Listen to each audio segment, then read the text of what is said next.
하나님 말씀 시편 119편입니다. 119편 105절에서 112절 말씀 합독합니다. 105절 말씀. 주의 말씀은 내 발의 등이요 내 길의 빛이니이다. 주의 의로운 규례를 지키기로 맹세하고 굳게 정하였나이다. 나의 고난이 막심하오니 여호와여 주의 말씀대로 나를 서성케 하소서. 여호와여 구하오니 내 입에 낙한 죄를 받으시고 주의 규례로 나를 가르치소서. 나의 생명이 항상 위경에 있사오나 주의 법은 잊지 아니하나이다.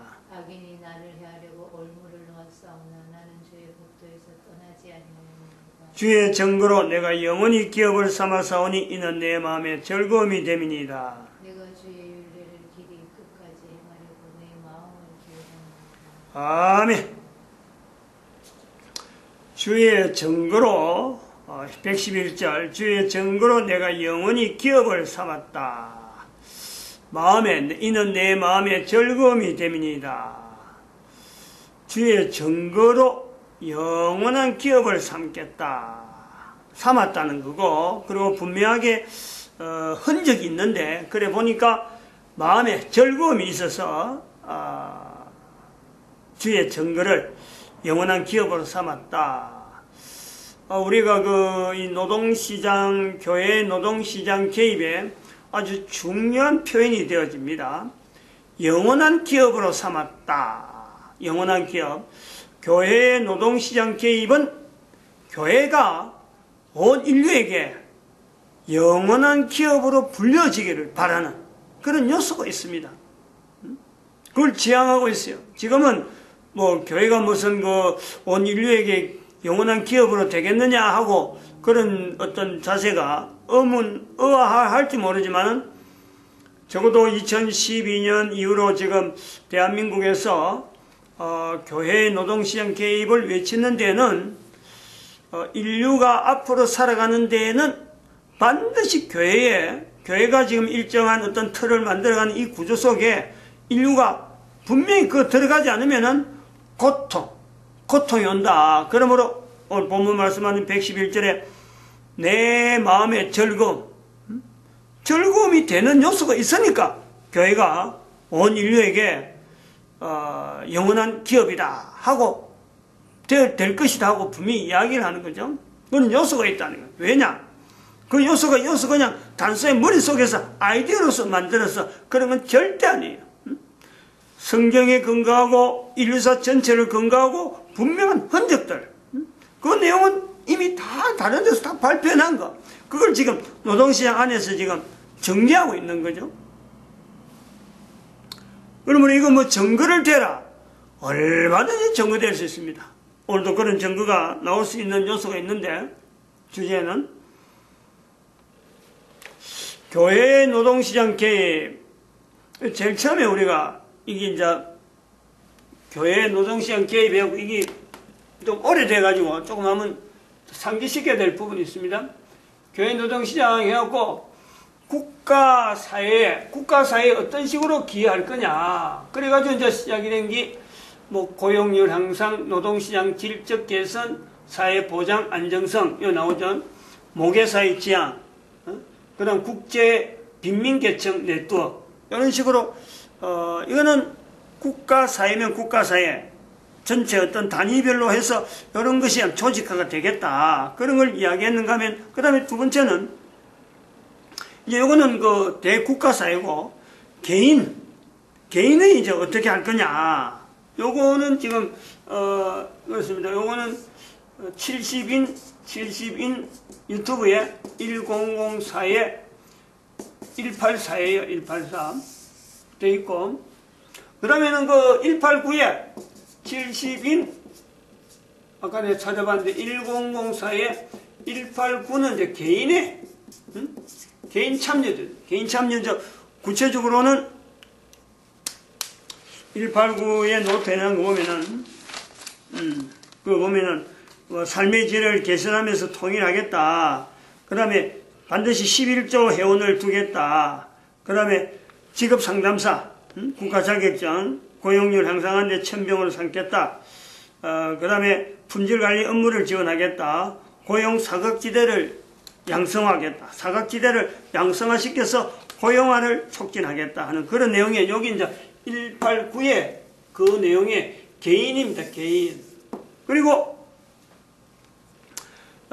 이제 개인이 하는 내용을 이제 쭉 아까 여러 가지 있지만 실제로 개인에게 요구한단 말이에요. 요구. 개인에게 요구되는 요소가 있는데 개인에게 요구되는 여러 가지 항목들이 있어요. 실천 사항들. 근데 실천 사항을 말하기 전에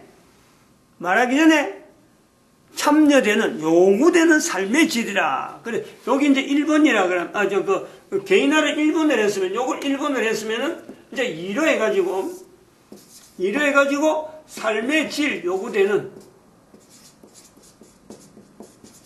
요구죠, 요구란 말이에요.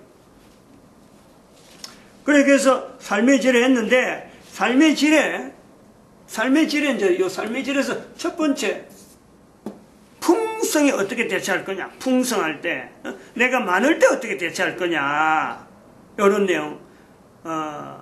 왜냐면 우리가 지금 낮은 자리로 지향하기 때문에, 보통 대개 사람들이 살아가는 삶의 방향을 보면 높은 자리, 많은 것 가지려고 하고, 많은 사람들이 나를 따르게 하려고. 이런 것이 거의 대부분이 목표로 가지고 있는데, 낮은 자리 노동자들의 낮은 자리에 어떤 이 사람들의 결합으로 어떤 이 공동체로 하다 보니까 요 요소가 요런 개념 자체가 필요하다. 그래서 높은 자리에 있을 적에 즉 많은 것이 내한테 올 적에 어떻게 풍성에 내가 어떻게 대처할 거냐 그런 내용을 이야기했고 그 다음에 두 번째는 그랬습니다. 자기 위치, 양면성을 없애라. 양면성을 항상 투명하게 하라는 거죠. 나는 지금의 직장에서, 이 직장에서 나지. 이 직장에 있으면서 다른 양면적으로 다른 직장하고 연결하고 이중적인 행동을 한다든지 그런 것을 한 직장에서는 그 직장에서에만 나타나는 일에 해야지 다른 직장하고 연결해가지고 섞어가지고 버물려가지고 나타나면 안 된다. 여기 이제 노동시장에서 아주 중요한 자세이기 때문에. 왜냐하면, 앞으로 우리가 이 직장생활 해보면은, 대개 사람들이 직장생활 들어가면 이게 직장인지 가정인지, 또 이 직장이 일인지 다른 직장이 일인지, 안 그러면 다른 직장에서 일부러 파송한 스파이적인 요소가 있단 말이에요. 이런 것들 본인이 노동시장 개입하는 입장에서 교회 노동시장은 이런 요소는 안 된다. 딱 단순하게. 한 가지 일에 하나에 소속된 것에서 물론 집에 가면 또 다른 일이 있으면 그 일을 하고 또 다른 잡이 있으면 그 잡에 가서 또 다른 일을 할 수 있어요. 여러 가지 직업에 종사하는 다수 직업자가 있을 수가 있어요. 그 다수 직업자가 없애라는 게 아니고 다수 직업자를 가지더라도 내가 현재 하고 있는 업무에 관계된 것은 그 직장에서만 제한되는 그런 것을 스스로 견지해야 어떤 교회 노동시장이라고 하는 이 부분에 참여하는 자의 자세로서 요구된다. 요걸 우리가 하나의 이 삶의 질 부분에서 요구되는 부분에서 이제는 두 번째 이야기하고 세 번째는 뭐를 이야기했냐면은 노동시장 환경 이해죠. 노동시장 환경 이해. 이 이해가 있어야 된다. 이거. 여기서 이제 2, 3에, 2, 3 해갖고, 여기 1번에 하고, 법이죠, 법. 법이라는 걸 지금 이야기를 몇십 시간 하고 있는 거죠, 법이. 그리고 법이고, 그 다음에 두 번째는 이제 여기 2, 3, 2라고 하면 여기는, 학습, 교육, 이런 게 될 겁니다. 미리 적어놔야 될 것 같아. 학습, 교육. 그 다음에 세 번째는 좀 이야기가 될런지 모르겠는데 노동시장 이론입니다. 노동시장 이론 그런 요소를 한번 정해놔 봤어요. 그 다음에는 네 번째는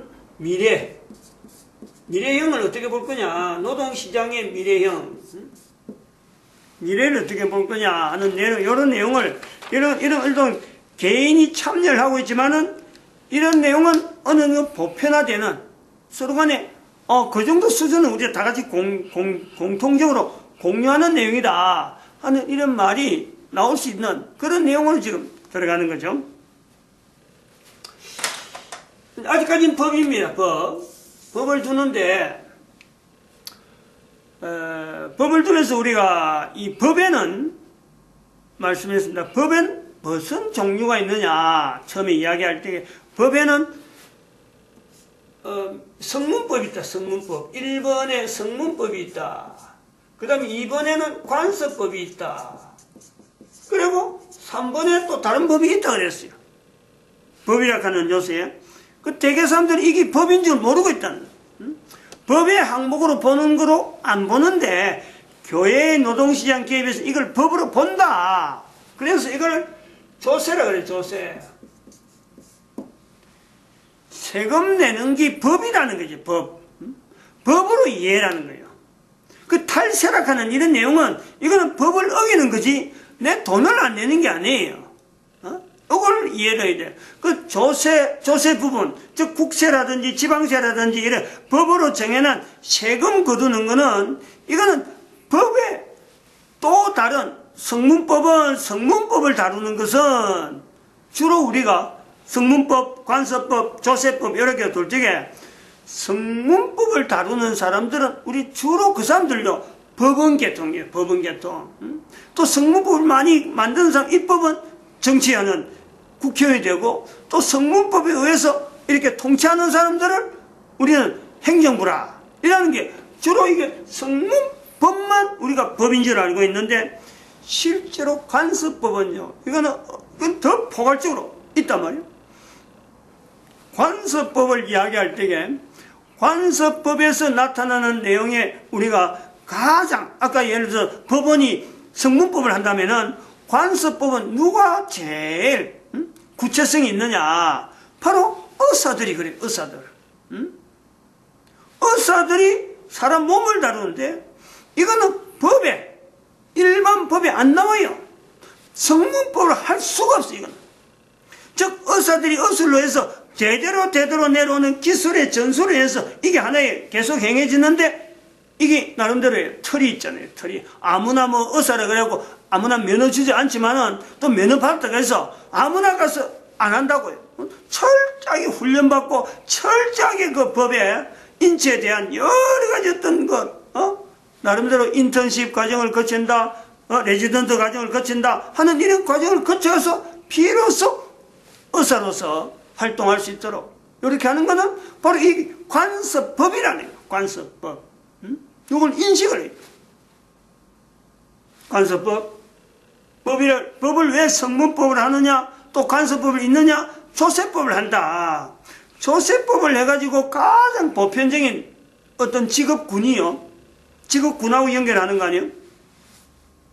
그거는 금융권에 있는 사람들이 연결할 수 있어요. 금융권. 연결하면 금융은 전체로 돈을 만드는데 만약에 국가가 조세를 안 하고 국가가 세금을 안 거둔다. 그러면 금융이 나타날 수 있겠어요? 금융이라는 이 요소가? 어림도 없어요. 어림도 없어요.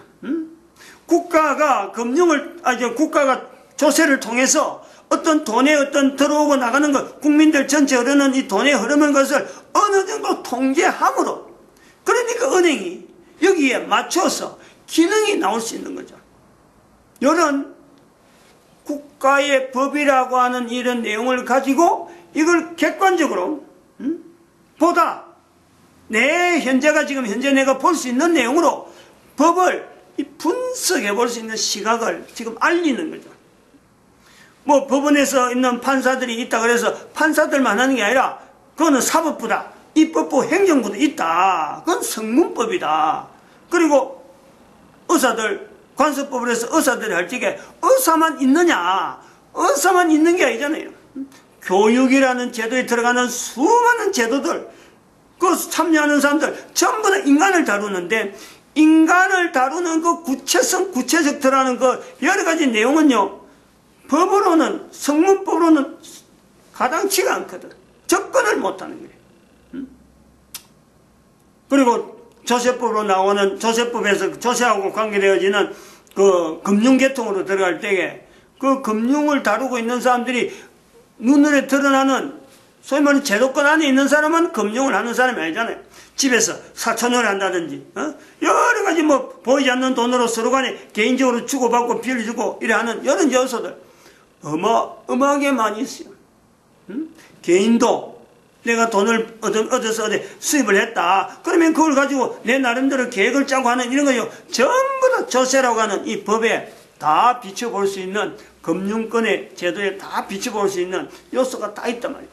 그럼 법은 전체를 사회에서 일어난 모든 걸 이야기하고 있는데 법이라고 하면 우리 대부분이 생각할 때 법은 그냥 법원에 뭔가 왔다 갔다 하고 정치하는 사람들이 법 가지고 막 법조문 가고 따지는 그것만 보면 안 된다. 그 내용을 이제 법에 대한 태도를 이렇게 이야기를 하고 갑니다.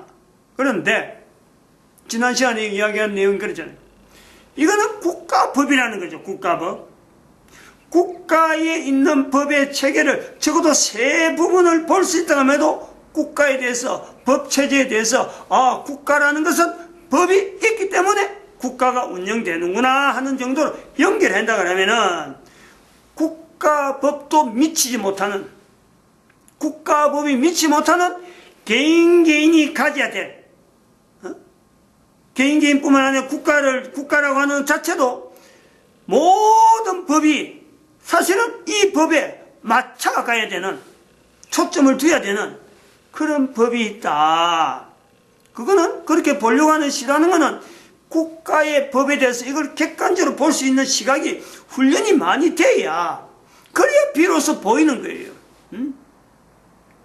국가법을 해도 한계가 있는 거예요. 아무리 법을 성문법을 아무리 뜯어고치고 헌법을 아무리 바꾸고 국가제도를 통치제도를 아무리 바꿔도 개선되어지거나 더 나은 방향으로 갈 수 있다는 보장이 전혀 없는데도 불구하고 국가가 조직화되어지고 유지가 되어지고 이런 요소 이것도 일종의 법이라는 거죠. 도대체 이 법의 근거는 뭐냐? 이 법을 인정할 수 있는 사람은 누구냐? 마찬가지 간섭법도 마찬가지예요. 의사들이나 뭐 사람을 다루는 수많은 여러 가지 환경에 의사들이 의술을 아무래도 끝없는 다함이 없는 인체 구조의 여러 가지 기능들 전 세계 의사들이 얼마나 많아요. 의사들이 의술로 한 사람 몸에 있는 여러 가지 형체에 대해서 연구하는 거로 달라붙는데 그 수많은 사람이 수 없는 연대 속에서 접근해도 인체에 나타나는 여러 가지 현상들을 설명을 다 못하잖아요. 다 나타내지 못하고 다 해결 못하는 거예요. 이건 무슨 법이냐? 국가가 조세를 한다 하더라도 조세를 해서 돈을 막 이래 금융권하고 어울려서 관리하려고 통제하려고 그랬는데도 불구하고 전 세계 인류에서 영향이 되어져서 한 개인의 국가마다 하늘 개별적인 국가마다 이 변동에 되어지는 이 요소 그런데 불구하고 이 통화되어지는 요소가 금융이고 모든 것이 붕괴 위기가 오다가도 다시 회복되어서 또 나아가는 이런 내용들 유지되어 가는 이런 요소들 균열이 돼서 완전히 붕괴될 것 같으면은 다시 또 회복되어져서 전 세계가 금융화되어지는 금융으로 나름대로 통일이 되어가는 이런 내용들 적어도 우리가 법이라는 내용 안에서 분류해서 세 가지로 보는 것만 해도 이건 시각이 넓은데 또 다른 법이 있는데 그 다른 법의 어떤 구성이 세 가지의 내용에 접근해봐도 뭔가는 사람의 생각이나 사람의 어떤 것 갖고도 우리가 해결하지 못하는 어떤 극단적인 법의 어떤 아주 극치 이런 내용이 있다. 이 법을 어떻게 하느냐, 어떻게 할 거냐, 어떻게 부를 거냐, 누가 그 법을 인정할 거냐. 이거는 놀랍게도요 국가에서 시작되는 게 아니에요. 이 법을 인정하는 것은 철저하게 개인의 시작, 개인이에요. 한 개인에서 이 법을 인정하는 거예요. 여러 사람이 한꺼번에 인정해라 요구는 절대 요구하지 않습니다. 반드시 한 사람 한 사람이 이 법을 요구하도록 구조적으로 되어 있어요. 두 사람 이상이 똑같은 고백을 하라. 절대 그런 게 아니에요. 항상 한 사람, 이 개별적으로, 개별적인 고백을 요구하고 있는데, 이 법을 우리는 이른바, 오늘 여기 말씀하는 성경의 말씀에 우리가 비춰보면은 119편에 우리가 105절부터 쭉 112절까지 읽었는데, 105절에 주의 말씀, 106절에 주의 어려운 규례, 107절에 여호와여 주의 말씀대로, 108절에 주의 규례대로 나를 가르치소서, 109절에 주의 법, 110절에 나는 주의 법도에서 떠나지 아니한다, 111절에 주의 증거, 112절에 주의 율례를 길이 끝까지. 이렇게 표현이 지금 8절 읽는데 8개 단위에 나타나는 내용이 하나도 같은 것이 없는 개인적, 철저하게 한 절 한 절마다 그 개인의 고백, 이렇게 개인적인 고백을 하는 이 내용을 우리는요, 요구되어지는, 분명한 요구되어지는 어떤 근거는 있는데 금방은 답 못해요. 누구든지 금방 이거 누가 나를 요구한다 이런 말은요 절대 아니에요. 이거 뭐 교회 다니는 목사니까 지금 하나님에 대한 이야기 하려고 하는 거 아니냐, 절대 천만의 오산이에요. 금방 그렇게 안 나온다. 이 법은 가르친다고 해서 교회에서 지금 하나님이 그러셨다 하고 가르친다고 해도요, 결국 개인이 고백해야 되는데 개인이 그런 고백이 쉽게 안 나와요. 적어도 처음에 내 주변에 있는 국가법이라고 하는 이 법에 대한 실체를 내가 객관적으로 하면서 그 한계성에 대해서, 국가법에 대한 이 한계성, 아무리 참 법을 바꾸려고 해도, 아무리 어술이 발달한다더라도, 아무리 통화량을 잘 관리한다 하더라도 더 못함에도 불구하고 한계가 있다는 것을 인정하면서 그때서 비로소 다른 법이 있다. 그 예를 그린 거예요. 자살이라는 부분을 이야기했죠. 자살을 국가법으로 어떻게 통제할 수 있나요? 안 돼요. 관습법으로 할 수 있나요? 안 돼요. 어떤 것도 자살에 대해서 안 된다. 아주 단독적으로 자살에 대한 이야기를 이렇게 했고, 또 하나는 동성결혼 합헌하는 이 결정에 대한 이 내용은, 이거는 인간이 법으로 한다고 하는데 한계를 나타내는 게 아니고, 법의 한계를 나타내는 게 아니고, 오히려 인간이 나타나지 말아야 돼. 더 어쩌면 의지하고 법의 한계를 고백해야 되는데, 법의 한계는 고백 안 하고 오히려 절대적인 법에 도전하는 그 요소가 지금 합헌 결정이라. 요걸 좀 다르게 이제 쉽게 이야기하면은, 도전이라 하는 이 내용에 자살이라 하는 이 개념도 개인의 어떤 그 결정을 인해서, 한 개인의 결정을 인해서 결국에는 자기에게 주어지는 국가법이 도무지 참여하지 못하는데 절대적인 법에 지금 도전하는 개인의 참여가 있는가 하면은 마찬가지예요. 동성결혼도 이거는 철저하게 개인이 절대적인 것에 도전하는 요소로 봐야 돼. 이게 뭐 국가가 합헌 결정한다고 해서 그 국가를 상대하는 게 아니라니까. 그 국가뿐만 아니라 그 국가에 속해 있는 국민도 마찬가지고, 나에게도 분명히 요소가 있어요. 바라보는 자세가. 저거 어떻게 볼 거냐? 유행이다. 우리나라 국회의원도 지금 이 유행이라고 하는 사람도 있어요. 지금 세계가 동성결혼이 유행인갑다, 이렇게 받아들이는 것이요. 이거는 관습법에 의해서 나타나는 의사들이 다뤄야 될 분야인데, 의사들이 손을 못 대고 한계성을 넘으면서 지금 손잡고 있는 부분인데, 이걸 다른 사람들이 보고 이거 유행인갑다 라고 하는데, 개인의 요소 해석이 얼마나 성경은 구체적으로 이런 내용을 알리느냐, 나타내느냐, 아주 구체적입니다. 이제 그 내용을 뜻밖에도 나타내는데, 창세기 성경에, 창세기 38장은 좀 특이한 장이에요. 창세기 38장은 아주 특이한, 다른 건 다 아브라함의 이 자손들이 이야기가 쭉 나오고, 그 다음에 야곱의 이야기가 쭉 나오다가 야곱의 12아들이 이야기 중에서 잘 안 나오는데 38장은 유독이 야곱이 12아들 중에서 유다에 대한 내용이 나오는 것이 창세기 38장이에요. 창세기 38장에서 바로 이 오늘날의 동성 결혼하고 딱 맞는 사례가 거기서 나타나는 거예요. 유다의 아들이 에일이라는 아들이 있고 오난이라는 아들이 있잖아요. 두 아들이 있는데 이 에일이라는 아들이 너무 악해가지고 죽을 일을 저지른 거예요. 성경의 표현은 하나님께서 죽이셨다고 하지만 그 하나님께 죽이셨다는 건 그 관습법에서 보는 거예요. 죽을 짓을 한 거예요.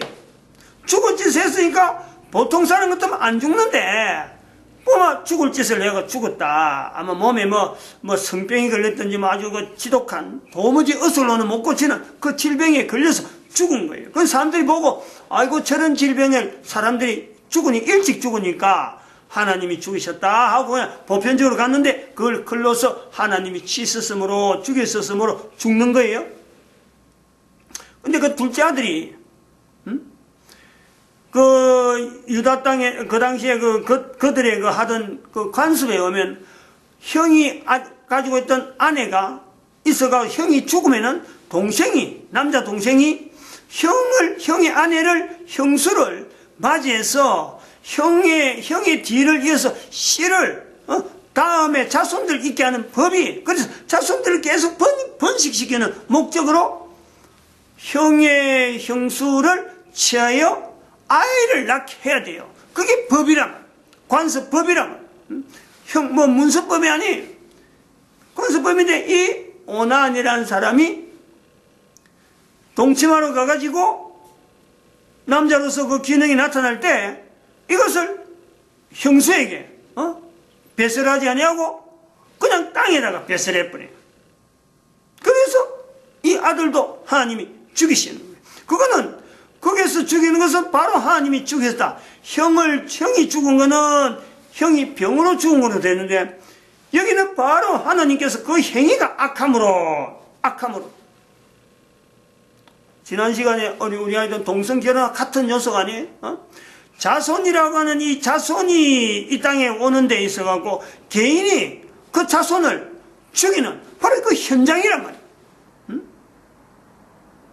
분명히 그로 인해서 잉태가 되어서 자손이 날 수 있는 바로 그 환경인데 이걸 급해갖고 자기 자식이 안 될 기다 하는 이런 생각 가지고 그만 땅에다가 배설해버렸다. 하나님께서 거기 악함으로 죽인다. 그래서 유다가 아들이 둘 있다가 둘 다 몽땅 잃어버리는 그 사건을 이제는 계속해서 유다에서 나타났던 그 내용이 이제 38장에 특별하게 나타나는 거죠.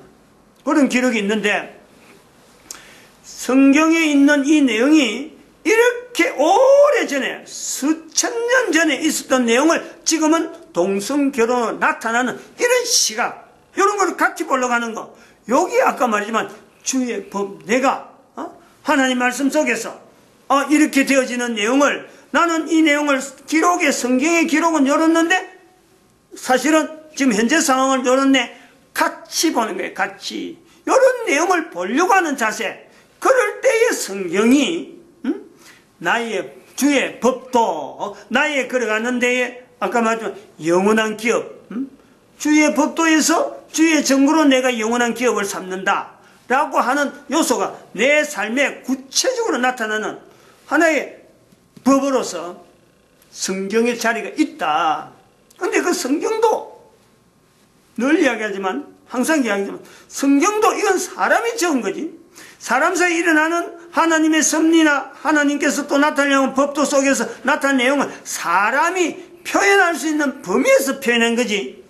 이게 주의 법이라고 하는 어떤 것 궁극적인 인간들이 바라보는 어떤 목적, 어떤 목적지, 목표점에는요, 성경 자체를 우리가 거기에 도달했다 할 수는 없는 거예요. 성경의 내용보다 우리는 훨씬 더 깊은 표시, 깊은 어떤 삶을요, 더 어떤 법도에 준해서 나아가는 그런 요소는 얼마든지 있을 수 있어요. 국가법은 인간들이 이 땅에서 해야 될 일들 중에서는요, 최하입니다. 최하위 수준. 그 국가법에서 표현 안 한다더라도 우리는 그보다 훨씬 나은 삶을요, 얼마든지 국가를 위해서나 개인을 위해서 할 수 있는 능력이 우리 인간에게 있는 거예요. 마찬가지, 국가법이 미치지 못한다 하더라도 그 위에 성경법이 있는데, 법도가 있는데, 그 법도를 가지고 따라가면 이 국가법은 사실 이게 있으나 없으나 국가법을 그냥 준행할 수 있는 그런 행동을, 그런 삶을 사는 건데, 성경 내용보다도 더 높은 능력을 우리 개인은 얼마든지 할 수 있는 능력이 있다. 개인에게 이런 거예요. 그런 개인이 성경에 나타난 대로, 표현되어진 대로, 주의 법도에서 나타난 대로 하나님께서 직접 죽인다.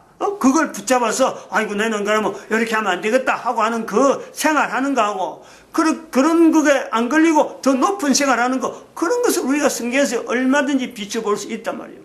그리고 더구나 또 오난이라는 이런 사건, 창세기 38장에 있는 사건은 국가법에서 어느 국가법이 개인의 잠자리에서 일어난 일을 들미는 나라가 어디 있어요? 개인의 잠자리에서 일어난 거, 분명히 합법적인, 국가법은 합법적인 상황에 개인의 법에서, 개인의 사생활에서 나타난 이런 내용을 국가법이, 그게 뭐 콩나라, 판나라 할 수 있는 법이 있나요? 어림도 없어요. 여기서 우리는 국가법의 어떤 수준과 성경의 수준, 그리고 그 위에 우리의 능력, 그것 자체가 내가 어떻게 해서 이런 능력을 할 수 있느냐 할 때에 그 근거를 비로소 국가법을 객관하고 그 다음에 성경의 자리에 우리가 구체적으로 여으면서 내 한 사람의 존재에 대한 이 궁극적인 위치를 내가요 분명히 하나의 객관적으로 내가 확인할 수 있다는 거예요. 그렇게 될 때에 비로소 나를 존재케 하는 분이 누구냐, 여기에서 우리가 하나님이라고 하는 개인의 어떤 고백들이 나올 수 있다 이거예요. 국가법에서만 머무르 갖고는 그 비교해가지고 야 성경이 그래 있는데 하나님이 내 어떻게 했다, 이거는 수준 자체가 안 맞아요. 수준을 이야기하는 거죠. 삶의 질에 대한 내용에 요구되는 삶의 질에서 법을 통해서 우리는 뭘 지금 나타내려고 하느냐. 국가법이 아무리 개선해도 그거 자체가 참 더 개선해야 되고 법을 만들면 또 다른 법이 나오고 또 다른 법 나오면 그것 또 관계된 또 다른 법이 나와야 돼. 이런 법에 얽혀갖고 법의 고리가 막 쫙 나오는 이런 법을 그야말로 철사처럼 막 초면하게 하고 한 사람 발을 딱 띄면은 여러 법들이 막 이리 걸리고 저리 걸려갖고, 그래 법을 한들 내 개인 자체가 방금 말씀한 목표를 성경에 근거하지 아니하고 적어도 눈에 보이는 성경에다가 목표를 두지 않고 또 그보다 더한 개인의 어떤 자리가 능력을 나타낼 자리가 있음에도 불구하고 그걸 거부하고 법을 피하려고 그 틈새가 좁은데도 불구하고 법을 피하려고 조밀하면은 세상 법은 국가법은 더욱더 촘촘하게 나오다 보면은 죽어나는 사람은 국민들이 죽어나는 게 아니라 그런 제도를 돌리려고 하니까 국가가 재정이 어마어마하게 들어가고 또 그런 거하고 법률 조항을 맞춰서 의사는 의사대로 판사는 판사대로 금융권에 있는 사람은 금융권에 있는 대로 막 맞추다 보면요 국가가 얼마나 비효율적으로 가야 될지 이런 걸 우리가 지금 교회 노동시장 개입을 통해서요 우리가 객관하면서 천천히 비교해봐요. 그래 하면서 우리가 잘할 수 있는 것은 뭐가 또 잘하냐면은 하나님 앞에서 내가 참 존재되어지는 내 한 사람의 존재에 대한 요소를 분명히 하고 국가법을 보니까 국가가요 생각보다 허술할 때가 이럴 때 없어요. 얼마나 허술한지 모릅니다. 전부나 대통령 되려고 정치하는 사람이 있고 또 국회의원 되려고 하고 국가의 뭐 여러 가지 신문, 행정부 신문 한다고 국정감사만 한다고 하면 뭔가 큰일을 하는 것 해도 국가가 알고 보면요, 개인이 내가 참 국가법도 사실 그것도 어느 정도 내가 높은 위치에 또 교회의 성경 말씀도 어느 정도 내가 분명한 어떤 틀을 잡고 더 나은 목표로 내가 능력이 있는데 하고 나가다 보면요, 참 국가의 법이 얼마나 허술한지. 그리고 그렇게 하면은 내가 오히려 그런 걸 하는 느낀 사람들은요, 국가법을 피하려고 하는 보담도 어떻게 하면 한 사람으로 존재하면서 이 국가에, 내가 속해 있는 국가에 내가 뭔가 도움이 될까, 국가법을 피하려고 하지 아니하고 오히려 국가에 도움이 되는 한 사람의 존재 기간, 내 한 사람이 존재되고 내가 분명히 국가에 소속되어 있고 또 국가가 하는 여러 가지 제도 속에 내가 분명히 얽혀 있으면서 국가가 원하는, 미처 국가가 또 발견하지 못하는 그런 내용 속에 내가 어떤 걸 가지고 기여를 하면 좋을까, 이 고민을 하게 된단 말이죠. 교회 노동시장 개입은 바로 이런 부분을 지향을 하고 이걸 목표로 하고 있어요. 이걸 타겟으로 하고 있어요. 한 사람 한 사람 살아서 국가가 만들어놓은 법, 허술하게 이를 데 없는 그 법을 보면서 국가는 완전체가 아니다. 결국 내 한 사람이, 한 사람 국가에 속하는 국민들 한 사람 한 사람이 얼마나 국가법보다 더 상위법에 있는 성경에, 또 성경보다 더 높은 위치에 있는 자기 능력, 하나님에 의해서 만들어진 자기 개인의 능력 자체를 분명히 인식하면서 살아있는 코에 숨을 쉬는 이 기간 동안에 소속해 있는 국가의 발전, 그리고 국가의 이득이 될 수 있고 유익이 될 수 있는 일에 기여하려고 애를 쓰는, 그러면은 당연히 자기 당대에서는 애를 쓴다 싶으면 다음에 후손들이 반드시 영향을 입잖아요. 그런 땀 흘린 거, 그런 고통 보낸 거, 그런 참 고민했던 그 시간들은 어디서 결론 나느냐? 후손들이 반드시 그걸요, 덕을 보도록 되어 있죠. 이런 것이 전통에 대한 국가라 그럴지게, 그 국가에 대한 어떤 참 살기 좋은 국가, OECD 국가 안에 자꾸 GDP가 얼마니, 이런 비교는요, 그거는 당치가 않는 거예요. 그런 거 갖고 비교하는 건 아니에요. 비교될 내용이 아니란 두서없이 지금 요리 이야기를 하고 넘어오는데, 하나 분명히 우리 넘어가야 될 부분이 뭐냐면, 요 조세 부분, 요 법에 이 시간에 하나 분명히 언급하고 넘어가야 될 게 있어요. 여기서 지금 나타나는 2, 3, 1항하고 법을 하고 조세를 할 적에는 교회 노동시장이라고 하는 이 개입에 조세를 하나의 법으로 엮였다고 발표할 때는요, 사실은 성경에 있는 내용에 11조를 겨냥한 거예요. 11조. 그래서 지난번에도 11조 이야기를 하고 넘어왔는데, 구약에 나타나는, 성경 구약에 있는 11조 개념이 있어요.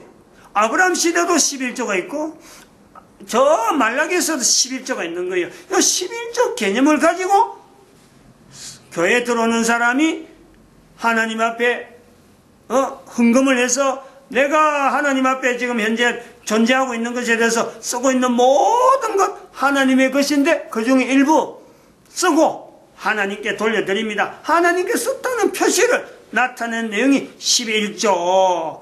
그런 개념을 가지고 조세를 넣은 거예요. 국가 단위 안에서 국민들은 당연히 국가에 세금을 내야 된다.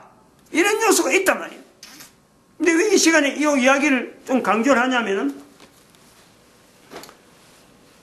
지금 2017년인데 2018년 내년에 교회 종교세라는, 교회가 아니고 종교세라는 개념을 가지고 지금 내년에 종교세 이제 시행을 한다, 우리나라가. 그런 것이 지금 코앞에 있는 거예요. 근데 그 왜 지금 이슈로 하느냐? 국가가 종교세라고 하는, 일종의 조세잖아요. 종교세를 시행하는데 교회가 소위 기독교, 딱 잘라서 개신교의 일부가 계속해서 국가 이 종교세에 대한 이 시행을 늦추고 미루게 하는 이런 요소가 있다. 이래갖고 지금 국가의 이 조세 부분에 제외되는 국민들이 있을 수 있느냐? 왜 교회가 안 연락하느냐?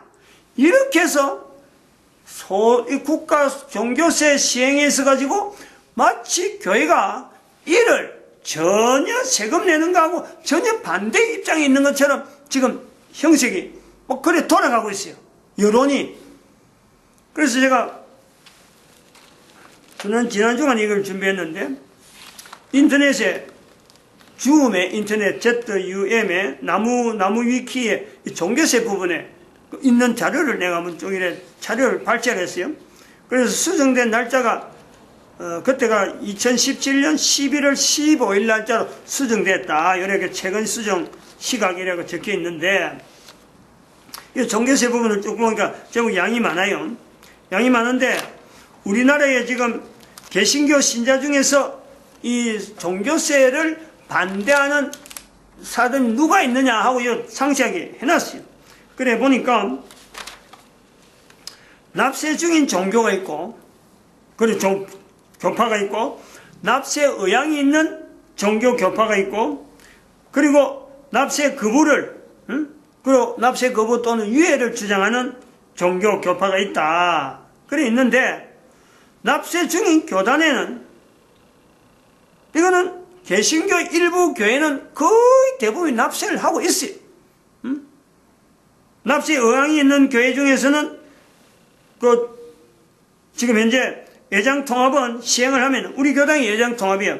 시행을 하면 내겠다. 그걸 한국기독교 장로회도 내겠다. 감리교도 내겠다. 이렇게 다 큰 교단이 다 들어가요. 그러면 이제 납세 거부하면서 나오는 이 종교교단 이래 되는데 여기는 미안하지만은 예장합동이 돼 있어요. 예장합동. 이 기록이 그래 돼 있어요. 예장합동 등 한기총 소속 그것도 일부 개신교 교단 이렇게 돼 있단 말이에요. 한기총 소속의 한기총 소속의 일부 개신 예장합동은 들어가고 그 다음에 한기총 소속의 일부 개신교 교단 그러니까 많이 들어가요. 한기총은 우리하고는 한기총은 아니니까 한기총은 또 우리하고 반대되는 나름대로 또 활동을 하는 그런 교단에 복잡한 교단이 많이 있어요. 그럼 이 종교가 우리 개신교가 이렇게 밖에 없느냐? 불교도 있어요. 불교 천태종, 그 사이비 종교. 이거 뭐 자기들이 왜 우리가 종교세 내야 되냐 막 버티고 있는. 그 요렇게 있는데 지금 현재 그 종교세에 이렇게 토론하는 사람들이 나와서 텔레비전에 토론하는 거 보니까 내라 하는 사람들은 내야 된다고 주장하는 사람들은 국가 단체나 이런 데서 대학에서 주장하는 사람들이 내고 반대쪽에 좀 유예하면 좋겠다 하는 사람들이 나오는데 두 명 앉았는데 두 명이 공교롭게도 교회 아마 예장합동 쪽에 있는지 그러면 또 한기총에 소속되는 어떤 교단의 대표들인지 확실치 않지만은 거기에 교회 대표를 해가지고 학교에 또 무슨 장로님인지 뭐 이런 또 교수들이 앉아갖고 막 제잠을 주고 받는단 말이에요. 그래서 이런 걸 볼 때 이 소득세가 마치 일반 국민들에게는 교회 전체가 해당되는 듯한 인상이 주는 데서 제가 지금 이 설명이 해명이 되어지면서 또 하나는 교회가 그렇게 우려하는 것에 대해서 유예하지 않은 것에 대해서요 단순하게 세금 관계 때문에 왈가왈부하는 건 아니다 하는 걸 일반 사람들은 몰라요. 이 세금이 이렇게 형성되어지고 국가가 세금을 형성되고 이렇게 법률 제도로 해서 나름대로 틀을 맞추고 하는데 전 세계가 통일적으로 되어오는 이 내용은 어느 역사 때문에 그랬거든. 우리나라는 지금 불과 100년도 안 되는데 지금 이렇게 틀을 잡아가는 이런 아주 특이한 교회, 특이한 국가예요. 그 중에 종교세를 굳은다. 전 세계 유례가 없어요, 사실은. 이렇게 짧은 어떤 교회가 들어와 가지고 있었는데 교회로 인해서 종교세를 거둬야 될 이런 어떤 사회 분위기가 돼 가지고 종교세를 시행하는 이런 요소는요, 전 세계 지금 대한민국 아주 특이한 현상으로 나타난 내용인데, 교회가 이런 그 한기총이나 이런 소속에서 주장한 내용, 이런 거 텔레비전에 인해서 설명 못해도요, 여기서는 할 수 있어야 돼요. 제가 지금 설명하는 거예요. 교회는 이 세금으로 인해서 이거는 내야 되는 것에 대해서는요, 일절 국가가 요구하는 데서 세금 내는 건요, 이거는 절대적으로 거부하는 게 아니에요. 왜냐하면 성경에 있기 때문에. 그런데 왜 이런 것에 표현되어지고 좀 주저주저 하느냐? 소위 말하면 교회가 그동안에 국가로부터 탄압을 받았거든, 탄압. 이 교회 역사가 있었어요. 다른 나라에 그러한 사례가 있기 때문에 교회가 이 종교세를 통해서 국가가 탄압하는 요소가 되어질 수는 없겠느냐. 다른 나라 해온 사례를 알기 때문에 교회는 조심하는 거예요. 탄압 안 받기 위한, 국가가 탄압하면요, 국가가 망하니까. 교회를 탄압하면 국가는 반드시 망하니까. 국가 제도 자체가 법이 얼마나 허술한지 망할 수밖에 없단 말이에요. 그것 때문에 그런 거지. 교회가 세금 내는 건요, 11조 제도 자체가 성경에서 분명히 언급이 서서히 퍼렇게 나타난 내용이므로 돈 안 내는 거 같고요, 세금 내는 거 같고 절대 그런 걸요 유예하거나 그런 요소를 갖고 말하는 건 아니다. 일반 사람들은 교회 밖에 있는 사람들은 다른 국가가 세금하고 관계돼서 교회를 탄압한 이런 내용을 모르잖아요. 교회는 그거 너무 잘 알거든.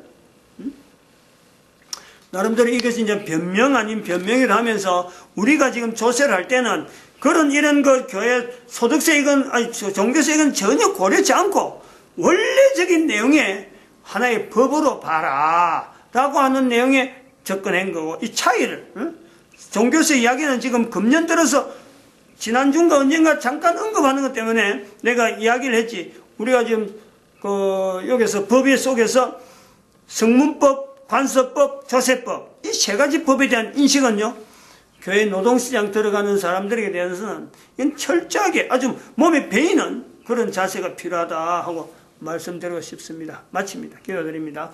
할렐루야.